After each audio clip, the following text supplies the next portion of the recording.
Bonjour à tous. Alors, lors d'une dernière vidéo, nous vous avions présenté notre dernier livre Survivre en pleine nature et je vous avais aussi parlé des plantes sauvages en assiette. C'est un ouvrage que j'ai coécrit avec Caroline Calendula, donc où nous décrivons une vingtaine de plantes comestibles, donc 15 plantes qu'on peut retrouver un petit peu partout.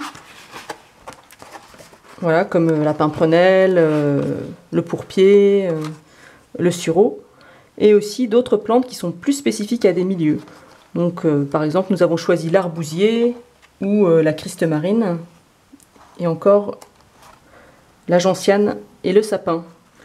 Et au début du livre, en fait, ce qu'il y a aussi de très intéressant, c'est qu'on va retrouver plein d'informations pour réaliser de bonnes cueillettes. Alors là, toute une partie sur le parasitisme, toutes les questions que vous pouvez vous poser sur l'échinococose, la douve du foie, le matériel utile pour la cueillette, un petit peu de botanique pour pouvoir se débrouiller, commencer à se débrouiller pour identifier les plantes.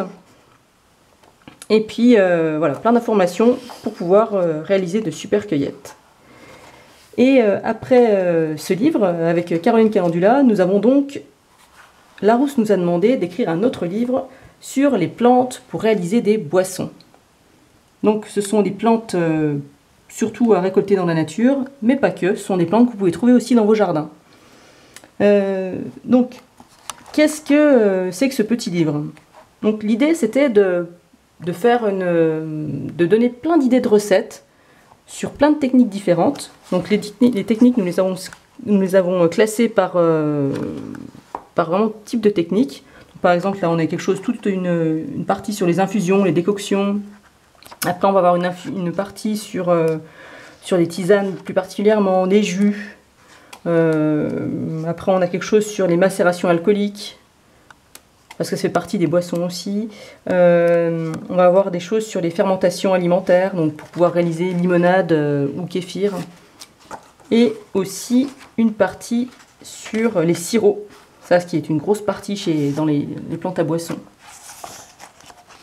Et suite à ça, donc, en fait, on a décrit un certain nombre de plantes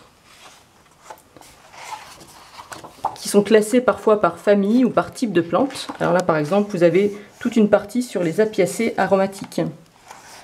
Donc pour bien identifier, par exemple, la carotte sauvage, l'angélique sylvestre, la berce commune. Ce sont des plantes qui sont très intéressantes pour réaliser des boissons. On a une partie sur les armoises aussi. Voilà, plein de plantes que l'on peut utiliser. Et à chaque fois, on va retrouver dans quel type de boisson on peut les utiliser. Des conseils de cueillette, des conseils pour les identifier.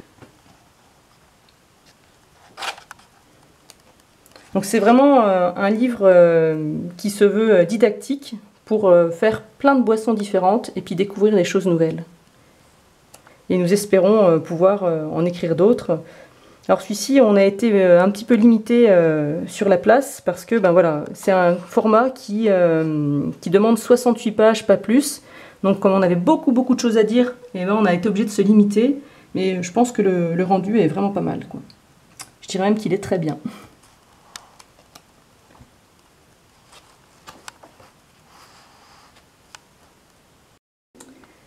Voilà, dans une prochaine vidéo, je vous présenterai les ouvrages de l'Aventure au coin du bois.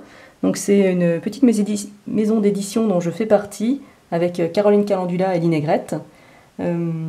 D'ici là, je vous souhaite de très bonnes balades et de bonnes réalisations. À très bientôt!